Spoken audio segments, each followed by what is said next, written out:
Shalom, praise the Lord. सबको जय मसीह की।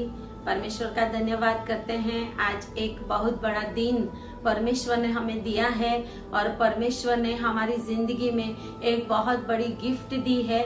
और आज गुड फ्राइडे के दिन परमेश्वर का वचन आपके साथ शेयर करने के लिए परमेश्वर ने सहायता की। इसके लिए हम धन्यवाद करते हैं। तो मैं आप सभी को धन्यवाद करती हूँ और गुड फ्राइडे की बहुत बहुत बधाई देती हूँ आपको, ताकि आज के दिन यीशु मसीह ने जो समग्र मनुष्य जात के लिए जो दुख उठाया और जो उद्धार का रास्ता खोला, वो उद्धार के मार्ग को आप प्राप्त करें। और यीशु ही सच्चा खुदा है और यीशु ही स्वर्ग का रास्ता है और यीशु के द्वारा ही हम सब स्वर्ग में जा सकते हैं। और ये बहुत बड़ी गिफ्ट जो परमेश्वर ने हमें फ्री में दी है, आज आप उसको रिसीव करें परमेश्वर की ओर से। यही मेरी इच्छा है और यही मेरी प्रार्थना है। तो आए हम प्रार्थना करें। Hallelujah, thank you Jesus, glory Jesus. धन्यवाद यीशु, धन्यवाद प्रभु।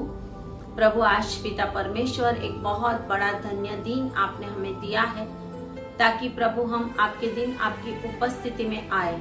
और आज प्रभु यूट्यूब माध्यम के द्वारा इन सभी लोगों के साथ हम बात करें और आपका वचन इन लोगों के जीवन में कार्य करने पाए और वो जो भी बंधनों में पड़े हैं उनमें से आजाद हो जाए। यीशु के नाम में हम प्रार्थना करते हैं और परमेश्वर के लोग कहेंगे आमीन और आमीन और आमीन। तो हम धन्यवाद करते हैं कि आज का पवित्र दिन परमेश्वर ने हमें दिखाया है। बहुत सारे लोग आज का दिन देखने को चाहते थे लेकिन नहीं देख सके, और कुछ लोग उसके पहले ही यीशु मसीह को पा लिया और स्वर्ग में चले गए, उद्धार पा लिया। और कुछ लोग उद्धार नहीं पाया और वो नीचे अधोलोक में गए। लेकिन परमेश्वर की आज दया और कृपा है हमारे ऊपर कि हमने आज तक परमेश्वर के वचनों के अंदर बने रहने के लिए मन में ठाना है और हम एंड तक बने रहे। हालेलुया। तो आए हम वचन में जाएंगे। परमेश्वर का वचन हमें ये बताता है, यूहन्ना उसका 19 अध्याय, उसमें लिखा हुआ है 17 आयत से, जॉन 19 वर्सेस 17। तब वे यीशु को ले गए और वह अपना क्रूस उठाए हुए उस स्थान तक बाहर गया जो खोपड़ी का स्थान कहलाता है और इब्रानी में गुलगुता। वहां उन्होंने उसे और उसके साथ और 2 मनुष्य को क्रूस पर चढ़ाया, एक को इधर और एक को उधर, और बीच में यीशु को। पिलातुस ने एक दोष पत्र लिखकर क्रूस पर लगा दिया और उसमें यह लिखा हुआ था, यीशु नाजरी, यहूदियों का राजा। यह दोष पत्र बहुत से यहूदियों ने पढ़ा, क्योंकि वह स्थान जहाँ यीशु क्रूस पर चढ़ाया गया था नगर के पास था और पत्र इब्रानी और लतौनी और यूनानी में लिखा हुआ था। तब यहूदियों के प्रधान याजकों ने पिलातुस से कहा, यहूदियों का राजा मत लिख, परंतु यह लिख कि उसने कहा, मैं यहूदियों का राजा हूँ। पिलातुस ने उत्तर दिया, मैंने जो लिख दिया वह लिख दिया। आमीन, हालेलुया। तो आज गुड फ्राइडे के दिन हम ये सोचते हैं कि आज का दिन बहुत दुख का दिन है। आज बहुत सारे क्रिश्चियन लोग ऐसे मायूस होकर चर्च में जाते हैं, इतना दुखी होकर अपने दिन को कष्ट में बिताते हैं और ऐसा सोचते हैं कि आज का दिन बहुत मातम करने का दिन है, और वो दुखी दुखी अंदर से भी और बाहर से भी दिखते हैं। लेकिन रियल में गुड फ्राइडे का जो दिन है वो क्रिश्चियनिटी में सबसे बड़ा दिन है। हालेलुया। क्यों सबसे बड़ा दिन है? क्योंकि जब यीशु मसीह ने अपने चेलों के साथ लास्ट जो भोज लिया, उसमें परमेश्वर ने उनको कहा कि आज के बाद जब तक परमेश्वर का राज्य नहीं आएगा तब तक मैं ये भोज नहीं खाऊंगा, मैं ये दाख रस नहीं पीऊंगा। और परमेश्वर ने ये कहा कि आप सभी इसको याद करें। हर समय जब आप इकट्ठे हो तो ये दिन को याद करें। हालेलुया। परमेश्वर ने कहा कि आप इस दिन को याद करें। परमेश्वर ने हमें जो दिन याद करने को कहा है वो दिन हम याद नहीं करते, और जो दिन परमेश्वर ने कहा नहीं, ऐसे ऐसे दिनों में हम आनंद मनाते रहते हैं। यीशु मसीह आज के दिन क्रूस के ऊपर अपनी जान दी थी हमारे लिए, सारे मनुष्य जात के लिए। तो वो दिन परमेश्वर ने इतना दुख उठाया कि हमें आनंद मिले। परमेश्वर ने इतना गहरे दुखों को अपने बॉडी के ऊपर, अपने शरीर के अंदर सहन किया कि जो कोई भी मनुष्य ना कर सके। क्यों?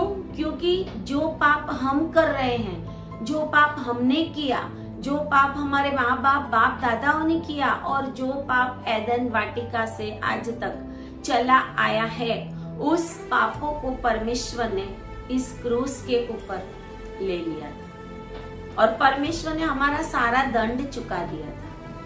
अगर यीशु मसीह ने ये दंड नहीं चुकाया होता तो हम कभी भी स्वर्ग के भागीदार नहीं हो सकते थे। इसके लिए यीशु मसीह ने कहा कि ये बड़ा दिन है, इसको याद किया करो, इसको मनाया करो। और परमेश्वर का आज वो बहुत बड़ा आनंद का दिन है, हमारे लिए ये खुशी का दिन है, क्योंकि हमारा परमेश्वर, हम हमारा इसके लिए कहते हैं कि हम उसको जानते हैं, लेकिन एक्चुअली यीशु मसीह सारी दुनिया का, सब जातियों का, सब भाषा के लोगों का, सब कुल के लोगों का परमेश्वर है। उसने अकेले मेरे और आपके लिए नहीं, उसने सारी दुनिया के उद्धार के लिए। और जो जमीन श्रापित हो गई थी, जो दुनिया श्रापित हो गई थी, जो मनुष्य जात श्रापित हो गई थी, परमेश्वर ने उसके लिए अपने ऊपर वो दंड उठाया, और यीशु मसीह उस क्रूस के ऊपर मरने के लिए आया। और हम देखते हैं कि उस समय लूका 3 के अंदर हम ये देखते हैं कि उस समय वहां पे जो राज करने वाले थे वो कौन थे।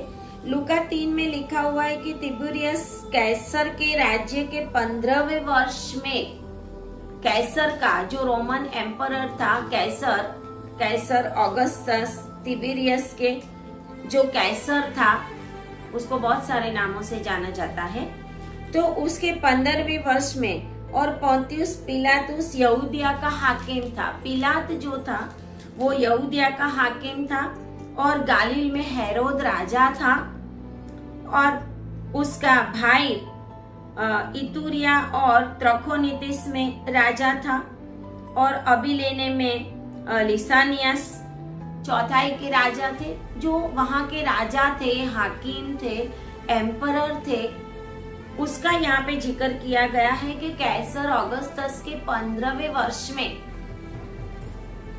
ये जो है वो वचन लिखा गया था कि ये उस वर्ष के अंदर कौन कौन से राजा थे, कहाँ पे थे। तो गलील में हेरोद था, और कैसर ऑगस्टस एम्परर था, और पिलातुस हाकिम था। उनके लिए लिखा है। और एक दूसरी आयत में एक बहुत बड़ी बात लिखी है कि उस समय जब हन्ना और कैफा महायाजक थे। हालेलुया। ये सारे लोगों का जिक्र यीशु मसीह के क्रूस के स्टोरी के आसपास होता है। हालेलुया। कि हेरोद के पास ले जाया जाता है, और यहाँ पर हम देखते हैं कि पिलातुस के पास जब उसको ले गए तो यूहन्ना 19 और 1 में लिखा है कि पिलातुस ने यीशु को कोड़े लगवाए। जब यीशु के ऊपर यहूदियों ने दोष रखा, और शास्त्री और फरीसियों ने दोष रखा यीशु को मारने के लिए, क्योंकि वो नहीं चाहते थे कि यीशु मसीह जिंदा रहे। और यीशु मसीह के पीछे सारी दुनिया जाए, यीशु मसीह के पीछे सारा यरूशलेम जाए, वो नहीं जानते थे, वो नहीं चाहते थे। और इसके लिए हम देखते हैं कि जब पिलातुस को लगा कि यीशु मसीह तो निर्दोष है, तो वो लोगों को कहता है, शास्त्री फरीसियों को कहता है कि मुझे इसमें कोई भी दोष मालूम नहीं होता है। फिर भी 19 और 1 में लिखा हुआ है कि पिलातुस ने यीशु को कोड़े लगवाए। अभी पिलातुस ने जब यीशु को कोड़े लगवाए तो पिलातुस ने उनको कितने कोड़े लगवाए थे? पिलातुस ने उनको 39 कोड़े लगवाने का ऑर्डर दिया था। हम ये बात क्यों कहते हैं कि पिलातुस ने उसको 39 कोड़े लगवाए होंगे, यीशु मसीह ने इतने कोड़े खाए होंगे? क्योंकि यहूदियों का उस समय जो परमेश्वर ने नियम दिए थे उनके अनुसार वो दंड देते थे, क्योंकि यीशु मसीह यहूदी था और यहूदी शास्त्री और फरीसी भी जब दंड देते थे, किसी को दंड के लायक, दोष के लायक गिनते थे, तो वो उनको दंड भी अपने शास्त्र के अनुसार देते थे। तो इसके लिए व्यवस्था विवरण और उसका 25 अध्याय और उसकी 2 आयत में परमेश्वर ने ये वचन दिया था, ये लॉ दिया था, कानून दिया था कि और यदि दोषी मार खाने के योग्य ठहरे तो न्यायी उसको गिरवा कर अपने सामने जैसा उसका दोष हो उसके अनुसार कोड़े गिन गिन कर लगवाए। वह उसे 40 कोड़े तक लगवा सकता है, इससे अधिक नहीं लगवा सकता। हालेलुया। इसके अधिक कोड़े यहूदी को नहीं लगवा सकते थे, क्योंकि परमेश्वर का कानून ये कहता था। और इसके लिए यीशु मसीह ने कितने कोड़े खाए वो बाइबल में कहीं पे भी नहीं लिखा, लेकिन हम इस कानून के अनुसार जानते हैं और मानते हैं कि यीशु को 39 कोड़े लगवाए। क्यों? क्योंकि 40 से अधिक कोड़े नहीं मारे जाते थे। इसके लिए जब कोई दोषी होता था तो उसको एक कोड़ा कम मारा जाता था, ताकि परमेश्वर के कानून को कभी वो टूटने ना दे, कभी परमेश्वर उनके ऊपर गुस्सा ना हो जाए कि मैंने 40 ही बोला था, 40 के ऊपर 41 क्यों किया। इसके लिए वो दोषी को ज्यादा से ज्यादा, जो परमेश्वर ने 40 कोड़े बोले थे, इसकी वजह से वो 39 कोड़े मारते थे। इसके लिए पौलुस भी बार बार कहता है कि मैंने भी 39 कोड़े खाए। और जैसे पौलुस ने 39 कोड़े खाए, वैसे यीशु मसीह ने भी 39 कोड़े खाए होंगे, क्योंकि बाइबल का वचन कहता है। यीशु मसीह को जब पिलात के आगे ले जाया गया तो लोगों के सामने पिलात ने कहा कि मुझे उसके ऊपर कोई दोष मालूम नहीं होता, दोषी वो मुझे लगता नहीं है। फिर भी उन्होंने उसके ऊपर दंड की आज्ञा करवाई, क्योंकि जब पिलात ने देखा कि मेरा कुछ नहीं चलता, इसके लिए लोगों के दबाव में आकर यीशु मसीह को क्रूस का दंड दिया गया था। और वो यहूदियों का राजा, बाइबल का वचन कहता है ऐसा जकरिया 9 और 9 में कि हे यरूशलेम तेरा राजा आ रहा है, तू जय जयकार कर। 9:9 में यीशु मसीह के आने से 500 साल पहले जकरिया प्रॉफिट ने ये भविष्यवाणी की थी कि हे यरूशलेम तेरा राजा आ रहा है।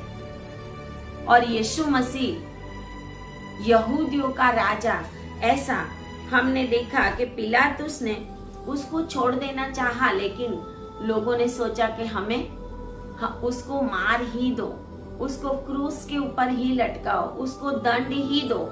और इसके लिए पिलातुस ने उसको वो आज्ञा दी थी। और वचन कहता है ऐसा 13 आयत में, 19 अध्याय और 13 आयत में, ये बातें सुनकर पिलातुस यीशु को बाहर लाया और उस जगह एक चबूतरा था जो इब्रानी में गबत था और गुलगुथा दोनों में डिफरेंस है। गबत्था वो जगह है जिसके ऊपर बैठकर पिलात ने परमेश्वर का, यीशु मसीह का न्याय किया था और उसको क्रूसिफिकेशन के लिए दे दिया था। और गुलगुथा वो जगह है जहां पर यीशु मसीह को क्रूस के ऊपर टांग दिया था।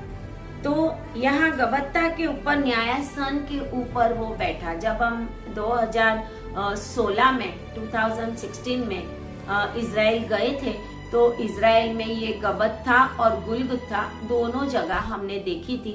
यीशु मसीह को कहाँ पर क्रूस के ऊपर टांग दिया था वो भी देखा, और उसके पास एक बारी थी और उस बारी में एक कब्र में उसको रखा गया।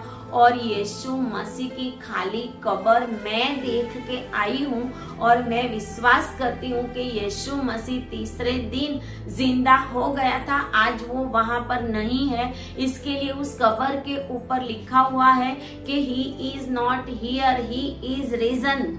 वो जिंदा है, वो मरा हुआ नहीं है। सारी दुनिया, जब से दुनिया उत्पन्न हुई तब से लेके आज तक कोई भी मनुष्य की कब्र खाली नहीं है। हर एक मनुष्य मर गया और मरने के बाद जिंदा नहीं हुआ। अगर यीशु मसीह ने याईर की बेटी को और लाजरस को भी जिंदा किया था तो बाद में भी वो तो मरे ही थे। और इसके लिए कोई भी ऐसा नहीं है कि जो जिंदा है आज, लेकिन हमारा परमेश्वर जिंदा है। हालेलुया, हमारा यीशु मसीह जिंदा है। ये ही गुड फ्राइडे का सबसे बड़ा संदेश है कि गुड फ्राइडे मतलब शुभ फ्राइडे, शुभ शुक्रवार इसलिए कहा जाता है कि इस दिन यीशु मसीह हमारे पापों के लिए मरा था। लेकिन ये दिन दुख का दिन नहीं है, ये दिन सारी मनुष्य जात के लिए उद्धार का दिन है, इसके लिए आनंद का दिन है और इसके लिए वो भला दिन है, भला शुक्रवार है, भला गुड फ्राइडे है। गुड फ्राइडे कहा जाता है क्योंकि God is good all the time. Amen, hallelujah. हम गाना गाते हैं, God is good all the time, all the time, God is good, God is good, all the time, God भला परमेश्वर है, हमारा परमेश्वर भला है। और इसके लिए यीशु मसीह क्रूस के ऊपर मरने के लिए आया था। यीशु मसीह कोई दुनिया में मौज मजा करने, आनंद करने के लिए नहीं आया था, लेकिन अपने उद्देश्य को पूरा करने के लिए आया था कि एदन वाटिका में आदम ने जो परमेश्वर की महिमा को गवाई थी वो महिमा यीशु मसीह वापस देने के लिए आया। और सारा सामर्थ, सारा अधिकार यीशु मसीह के हाथ में आया, क्योंकि यीशु मसीह ने पिता की इच्छा के अनुसार दुख उठाया और पिता की इच्छा के अनुसार भयंकर दुख उठाया। आइजाया 53 में हमने देखा और हमने पढ़ा है कि आइजाया ने भी यीशु मसीह के मृत्यु के लिए भविष्यवाणी की थी कि यीशु मसीह, उसका चेहरा बदल जाएगा, उसका चेहरा देख के हम उसको पसंद ही ना करें, ऐसा उसका चेहरा। और हम देखते हैं कि भजन संहिता 69 में, भजन संहिता 69 और उसकी 21 आयत में दाऊद भी एक राजा था, लेकिन दाऊद भी प्रॉफिट था। दाऊद ने भी आत्मा में परमेश्वर यीशु मसीह के आने की भविष्यवाणी की थी। और यहाँ पे 69 और 21 में लिखा है कि लोगों ने मेरे खाने के लिए इंद्रायण दिया और मेरी प्यास बुझाने के लिए मुझे सिरका पिलाया। ये वचन जो दाऊद ने आत्मा में बोला था वो यीशु मसीह की भविष्यवाणी थी कि यीशु मसीह को जब क्रूस के ऊपर तरस लगी तो उनको सिरका दिया गया। और उसके बाद दूसरा हम देखते हैं कि भजन संहिता 22 में हम देखते हैं कि 22 जो है वो पूरा दाऊद ने यीशु मसीह की भविष्यवाणी के लिए लिखा हुआ है। दाऊद प्रॉफिट था, दाऊद ने भविष्यवाणी की, दाऊद ने आत्मा में भविष्यवाणी की, आत्मा ने उसको बताया और उसने यीशु मसीह के क्रूसिफिकेशन के लिए और यीशु को कौन सा दुख उठाना पड़ेगा, वो दाऊद ने भी भविष्यवाणी की थी। अकेले यीशु मसीह ने भविष्यवाणी की, अकेले यशायाह ने भविष्यवाणी की, ऐसा नहीं है। उसके पहले दाऊद ने भी की। और वचन कहता है 22 में और उसकी पहली आयत में, हे मेरे परमेश्वर, तूने मुझे क्यों छोड़ दिया। यीशु मसीह ने जो क्रूस के ऊपर बोला था, वो ही वर्ड्स दाऊद राजा आत्मा में बोलता है। उसके बाद हम देखते हैं कि 22 और 12 में लिखा हुआ है, बहुत से सांडों ने मुझे घेर लिया है, बाशान के बलवंत सांड मेरे चारों ओर मुझे घेरे हुए हैं, वे फाड़ने और गरजने वाले सिंह के समान मुझ पर अपना मुंह पसारे हुए हैं। यीशु मसीह जब क्रूस के ऊपर था तो यीशु मसीह के आसपास सांड और सिंहों के समान वो रोमन सोल्जर्स थे और वो फरीसी और शास्त्री थे कि यीशु मसीह उस क्रूस के ऊपर से कहीं नीचे ना उतर के आ जाए, और उन्होंने उसको घेर लिया था। और 16 आयत में लिखा हुआ है, क्योंकि कुत्तों ने मुझे घेर लिया है, कुकर्मियों की मंडली मेरे चारों ओर मुझे घेरे हुए है, वे मेरे हाथ और मेरे पैर छेदते हैं। हालेलुया। दाऊद ने आत्मा में यीशु मसीह के क्रूसिफिकेशन को देख लिया था। दाऊद आत्मा में गुलगुथा टेकरी के ऊपर पहुंच गया था और दाऊद आत्मा में यीशु मसीह के लिए वचन बोलते हैं कि ये कुत्ते हैं मेरे आसपास जो मुझे घेरे हुए हैं, उन्होंने मेरे हाथ और पैर को छेद दिया है। और यीशु मसीह के शरीर के ऊपर मेन 5 घाव थे, दोनों हाथों में, दोनों पैरों में और उसको पसली में। लेकिन वैसे देखो तो यीशु मसीह ने 7 घावों को सहन किया था। ये 5 घाव तो थे ही थे, लेकिन इसके अलावा यीशु के सर के ऊपर जो कांटों का ताज रखा गया था, उसके ऊपर जब इन्होंने सोटियां मारी और उसके अंदर से भी, सर के अंदर से भी खून बहने लगा। और यीशु मसीह को जब 39 कोड़े मारे गए होंगे, 39, और वो कोड़े जब मार रहे थे तो उनका मांस लहू के साथ बाहर आ रहा था। एक कोड़ा कितना भयंकर होता था। आपके और मेरे पापों के लिए प्रभु ने क्या क्या दुख उठाया। एक कोड़ा पूरा मांस लेके, क्योंकि छोटे छोटे कील उसके ऊपर लगाए होते थे और उसको जैसे ही मारते थे तो वो बॉडी के अंदर, और वहां पे सैनिक लोग ऐसे जिसको कोड़े मारने होते, उसके बॉडी को ऐसे झुकाकर बांध कर उसको मारते थे ताकि वो हिल ना जाए, ताकि वो उससे बचने का प्रयत्न ना करे। और कील के साथ उसको, वो जो मारे जाते थे कोड़े, वो मांस और लहू लेकर बाहर आते थे। हम देखते हैं कि अभी जब थोड़े साल पहले यीशु मसीह के क्रूसिफिकेशन का जो फिल्म बना हुआ था, उस फिल्म में जो एक्टर बना था जिसने यीशु मसीह का रोल किया था, उसको गलती से एक कोड़ा लग गया था। और कहते हैं कि मैंने वो दुख को सहन कर लिया कि रियल में यीशु मसीह ने कितना दुख सहन किया था। उसके हाथों में बड़े बड़े कीले मारे गए क्योंकि वो लकड़े के अंदर से उसके हाथों को बांध के रखने के लिए। और हम देखते हैं कि पैरों में भी, पैरों की हड्डियां भी, हाथों की हड्डियां भी यीशु मसीह की टूट टूट चूर चूर हो गई थी। सर के ऊपर से भी लहू बह रहा था।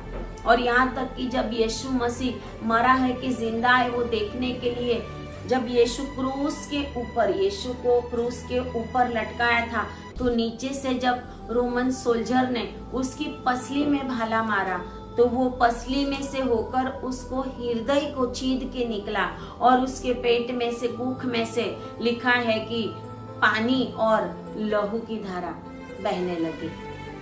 और यीशु मसीह ने हमारे लिए भयंकर दुखों को उठाया। शैतान ने जो योजना की थी एदन वाटिका में, हवा को भरमाया और हवा ने आदम को खिलाया फल, और परमेश्वर ने एक और स्त्री का उपयोग किया। परमेश्वर ने एक और पवित्र नारी को पसंद किया, मदर मेरी को, कि हवा ने जो पाप किया था वो परमेश्वर यीशु मसीह मदर मैरी के कोख में से जन्म लिया। पवित्र आत्मा मदर मैरी की कोख में आया और वो कुंवारी गर्भवती हुई। यशायाह में यीशु मसीह के जन्म की भविष्यवाणी है, यीशु मसीह के मरने की भविष्यवाणी है और यीशु मसीह के पुनरुत्थान की भी भविष्यवाणी है। यशायाह भी देख लेता है परमेश्वर के इस उद्धार को और वो कहता है कि ये कौन आ रहा है जिसके वस्त्र के ऊपर रक्त के वो दाग पड़े हुए हैं, और वो ये कौन आ रहा है जो प्रकाशित है। हालेलुया। परमेश्वर ने ये सारी बातें यशायाह प्रबोधक के मुख से भी बुलवाई थी और वो ही हमारा उद्धार करता आज के दिन क्रूस के ऊपर हमारे और आपके ऊपर अपने प्यार की वजह से, गॉड इज लव, परमेश्वर ने यीशु मसीह को क्यों भेजा? क्योंकि वचन कहता है यूहन्ना 3:16 में कि परमेश्वर ने जगत से इतना प्यार किया, यीशु मसीह को क्रूस के ऊपर भेजने का और क्रूस के ऊपर मरने का प्रयोजन क्या था? परमेश्वर ने इतना प्यार किया कि अपना एकलौता बेटा दे दिया, ताकि जो कोई उस पर विश्वास करे उसका नाश ना हो परंतु वो अनंत जीवन को पाए। हमें अनंत जीवन देने के लिए परमेश्वर इस दुनिया में आया। आदि में वचन था और वचन परमेश्वर के साथ था और वचन ही परमेश्वर था। जो परमेश्वर था उसी ने जन्म ले लिया, उसी ने ही पुत्र बन के जन्म लिया और उसी ने इतना प्यार किया कि उसने हमारे लिए क्रूस के ऊपर जो दुख, जो यातना, जो पीड़ा, जो वेदना, जो नरक का दंड हमें सहने का था, वो यीशु मसीह ने क्रूस के ऊपर सहन किया। यहाँ तक कि उसने अपने आप को खाली कर दिया। हिब्रियों की पत्री 9वां अध्याय में लिखा हुआ है ऐसे, यीशु मसीह खुद ही महायाजक बन गया। खुद ही यहाँ पे हमने लूका 3 में देखा कि अन्ना और कायफा वो महायाजक थे, जिसको अन्नास और कायफा भी बोलते हैं। अन्नास कायफा जो महायाजक थे, लेकिन ये वो महायाजक का काम क्या होता था? महायाजक का काम था बलिदान देना। महायाजक लोगों के ऑन बिहाफ ऑफ परमेश्वर की हजूर में जाकर बलिदान चढ़ाता था और वो पवित्र होना चाहिए। अगर उसके अंदर कोई दोष पाया जाता था तो वो महायाजक के पैरों के अंदर घुंघरू बांधे जाते थे और लंबी सी चेन बांधते थे, ताकि अगर परमेश्वर की उपस्थिति में वो जाए और उसके अंदर कोई भी दोष मालूम पड़े और परमेश्वर उसको मार दे तो पवित्र भवन में, परम पवित्र स्थान में कोई नहीं जा सकता था। और जब उसके चलने फिरने के द्वारा घंटियों की आवाज आती थी, लेकिन जब वो आवाज चलने की बंद हो जाए तो लोग समझ जाते थे कि ये मर गया और अंदर मर जाते थे। जैसे हारून के 2 पुत्रों ने, नादाब और अबीहू ने पराया अग्नि चढ़ाया परमेश्वर के आगे और परमेश्वर ने उसको नाश कर दिया था। परमेश्वर पवित्रता का परमेश्वर है और अगर हम पवित्र नहीं है तो हम स्वर्ग में नहीं जा सकते। इसके लिए परमेश्वर ने हमें पवित्र करने के लिए अपने बेटे को भेजा, ताकि हम उसके लहू के द्वारा पवित्र ठहराए जाए। हमारे ऊपर उनकी धार्मिकता आए, उनकी धार्मिकता हमारे ऊपर आए, ताकि जब हम न्यायासन के सामने परमेश्वर के आगे खड़े रहे तो परमेश्वर हमें पापी ना कहे, बल्कि परमेश्वर अपने बेटे के लहू के द्वारा हमें धर्मी ठहराए। आज हमें धर्म की जरूरत नहीं है, हमें धर्मी होने की जरूरत है, वो भी यीशु के लहू के अंदर। क्रिश्चियनिटी कोई धर्म नहीं है। परमेश्वर का वचन बाइबल में नहीं कहता कि तुम धर्म का पालन करो। परमेश्वर हमें धर्मी ठहराने के लिए आया। हमें धर्मी बनना है, और हम धर्मी अपने आप नहीं बन सकते क्योंकि हम पापी है। हमारी हेरिडिटी में पाप है। हम आदम और हवा से पाप करते आए हैं। हमने एदन वाटिका से परमेश्वर के विरोध का काम किया है, और यीशु मसीह ने इतना प्यार किया, परमेश्वर पिता ने इतना प्यार किया कि परमेश्वर ने अपने एकलौते पुत्र को, जो सृष्टि का पहलौठा था, वचन कहता है आकाश और पृथ्वी भी उसके द्वारा बना, स्वर्ग भी उसके द्वारा बना और उसके लिए ही बना। सारी प्रभुताएं, जो कुछ भी हम आकाश पृथ्वी में देखते हैं, वो सब कुछ यीशु के लिए बना, यीशु के लिए बना।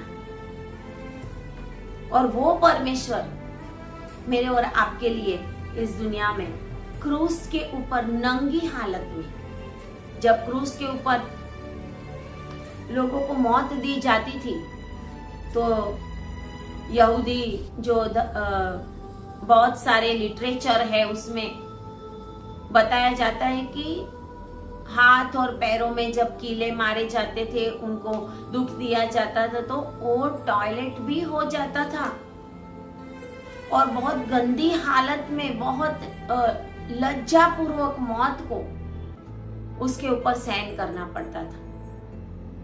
हम तो देखते हैं यीशु मसीह के क्रूस के ऊपर एक छोटा सा कपड़ा उनको लपेटा हुआ है, लेकिन क्या उस समय वो कपड़ा था? नंगी हालत में यीशु मसीह को क्रूस के ऊपर लटकाया गया था, और शैतान सोच रहा था कि अच्छा अब ये काम, यीशु मसीह मर गया।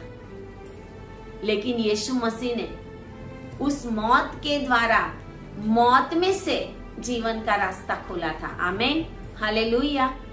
वचन ऐसा कहता है कि वो अधोलोक में गया, यीशु मसीह अधोलोक में जाकर बंदीवानों को उसने छुटकारा दिलाया, जो आज तक बंधे हुए पड़े थे। इसके लिए यीशु मसीह तीसरे दिन जिंदा हुआ, क्योंकि वो 3 दिन तक अधोलोक में अपना उद्धार का काम, जो यीशु के पहले जन्म लिए हुए थे, उन सभी को परमेश्वर ने जाकर अपना वचन दिया। देखो, मैं परमेश्वर का पुत्र हूँ, आप मेरे ऊपर विश्वास करो, मैं आपको सारे पापों से आजाद करने के लिए और इस जगह से छुड़ाने के लिए शक्तिमान हूँ। और जिन्होंने विश्वास किया, उन कैदियों को, बंदियों को, वचन कहता है वो ऊंचे पर चढ़ा और इतना नीचे गया कि बंदीवानों को लेकर वो ऊंचे पर चढ़ गया। बंदीवानों को, जो आज तक बंधे हुए पड़े थे, शैतान के हाथों में पड़े हुए थे। और इसके लिए यीशु मसीह वो गुलगुथा टेकरी के ऊपर, वो जगह क्या थी वो आपको पता है? वो जब दाऊद ने गोलियत को मारा था, जब दाऊद ने गोलियत को मारा, तो दाऊद ने 1 सैमुएल और उसका 17 चैप्टर में गोलियत और दाऊद की लड़ाई के बारे में लिखा है। वहां पर दाऊद ने उसको गोफन में एक पत्थर से मार दिया, और वो जब नीचे गिर गया तो दाऊद के पास मारने के लिए तलवार नहीं थी। दाऊद ने उसी की तलवार खींचकर उसके गले को काटा था, और दाऊद उसका सिर लेकर भागा था, और दाऊद ने उसको जाकर यरूशलेम उसका सिर ले गया था। और ऐसा कहते हैं कि यीशु मसीह भी इस खोपड़ी की जगह, गुलगुथा मतलब खोपड़ी की जगह, उस टेकरी का आकार, उस जो छोटी सी पहाड़ी है, उसका जो शेप है वो एक खोपड़ी के समान है। और उसको खोपड़ी की जगह, उसका नाम ऐसा क्यों दिया गया? तो यहूदी लिटरेचर ऐसा बताते हैं कि जब दाऊद ने उस गोलियत के सिर को काटा था, तो वो सिर ले जाके उसने इस जगह के ऊपर, ये जो गुलगुथा पहाड़ी थी, वो भी यरूशलेम में जैतून पहाड़ के ऊपर, ऑलिव माउंट के ऊपर की एक जगह थी। और दाऊद ने जाकर उस खोपड़ी को उस जगह के ऊपर जमीन के अंदर गाड़ा था।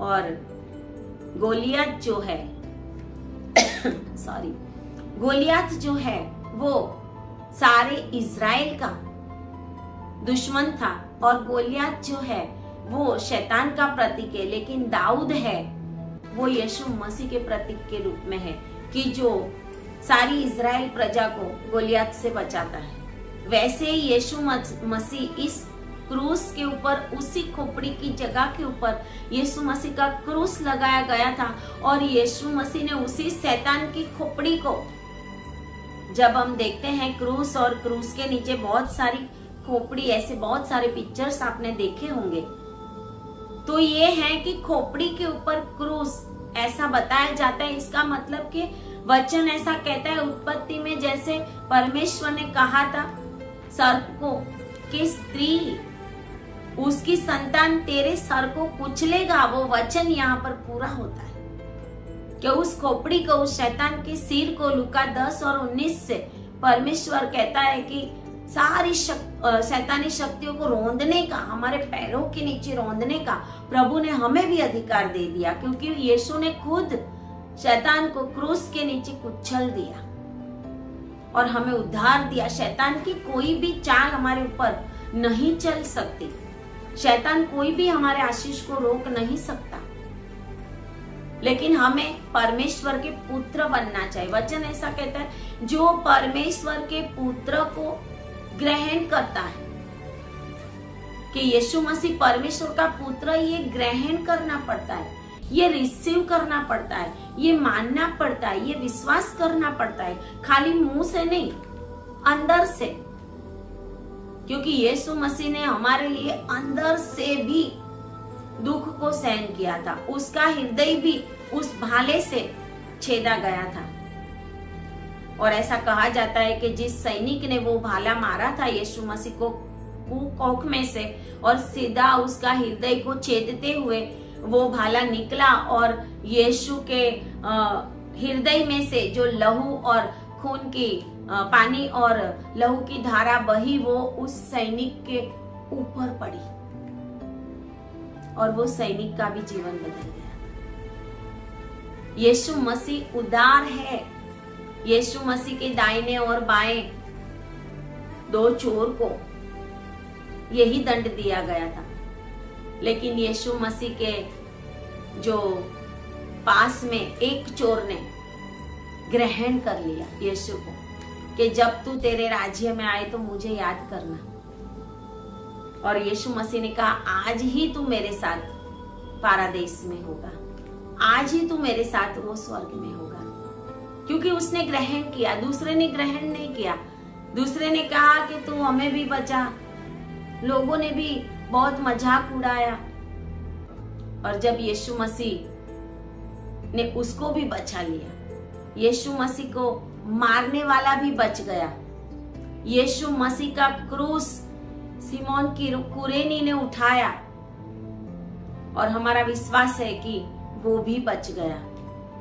यीशु मसीह को क्रूस के ऊपर, क्रूस के रास्ते में जाते समय 14 जगह के ऊपर रुकना पड़ा। 14 जगह के ऊपर स्टेशन बने हुए हैं कि जहां जहां पे यीशु मसीह गिर गया, जहां जहां पे यीशु मसीह के पैर लथड़ गए थे, यीशु मसीह के जो अपना बैलेंस है वो यीशु मसीह ने गंवा दिया था, गिर गए थे। कहीं कहीं पे प्रभु ने वॉल का सहारा लिया।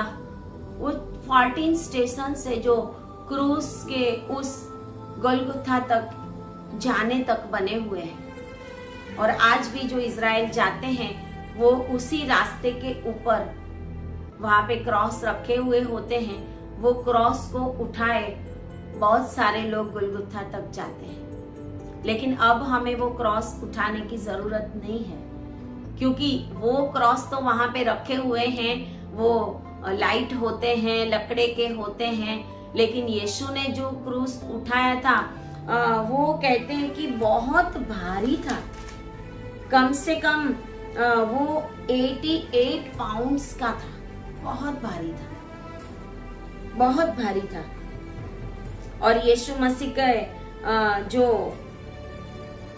वो क्रॉस है, कहते हैं कि वेटिकन सिटी में आज भी है, हमें नहीं पता है कि नहीं, लेकिन ऐसा कहा जाता है कि वेटिकन सिटी में आज भी रखा गया है। और यीशु मसीह के जो क्रॉस के ऊपर जो लेबल लगाया था, जो दोष पत्र पिलात ने लगवाया था, वो 3 भाषा में लगाया हुआ था, लैटिन, इब्रानी और यूनानी। और जब वो दोष पत्र उसके ऊपर लिखा गया लैटिन भाषा में, और INRI इनरी हम देखते हैं, कैपिटल INRI, तो जब इब्रानी भाषा में उसका ट्रांसलेशन किया गया था तो उसका मतलब निकला था कि यहूदियों का राजा, यीशु मसीह यहूदियों का राजा। 9:9 जकारिया 9:9 में, हे यरूशलेम तेरा राजा आ रहा है। यीशु मसीह क्रूस के ऊपर भी यहूदियों का राजा ही था और वो आने वाला भी है, यहूदियों का राजा बनके ही आने वाला है। वो 3rd वर्ल्ड वॉर के समय जब ऑलिव माउंटेन के ऊपर यीशु मसीह आएगा, तो वचन कहता है जकारिया 14 में कि वो ही ऑलिव माउंटेन जिसके ऊपर से यीशु मसीह, जहां पर कुर्बान हुआ, जहां पर से यीशु मसीह क्रूस के ऊपर कुर्बान हुआ, और जिस जगह से यीशु मसीह स्वर्ग में गया, और उसी माउंटेन के ऊपर यीशु मसीह आने वाला है। और जब यीशु मसीह आएगा 3rd वर्ल्ड वॉर के समय यहूदियों को, इजराइल को बचाने के लिए, तो सारी दुनिया में जो इजराइल के शत्रु है उनके ऊपर बहुत बड़ी मार पड़ेगी, उनके शरीर और उनकी आंखें अपने आप गल जाएंगी। और यीशु मसीह तब भी राजा बनके ही आएगा। वो एक समय गधे के ऊपर सवार होके आया था, अभी वो नम्र बन के आया था।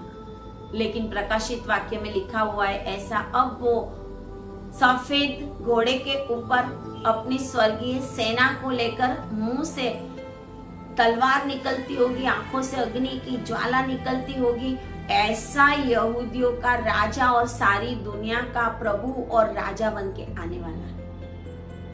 इसके लिए आज का दिन बहुत बड़ा दिन है, आज का दिन आनंद का दिन है, आज का दिन शोक का दिन नहीं है। बहुत सारे लोग उसको शोक का दिन मना देते हैं, लेकिन आज का दिन हमारे लिए उद्धार का दिन प्रभु ने ठहराया है। और जो 3 भाषा में लिखा हुआ था, Jesus of Nazareth, the king of the Jews, Nazareth का यीशु। यीशु मसीह ने एक और यीशु को भी बचाया था जिसका नाम था बरब्बास, बार यीशु नाम था उसका।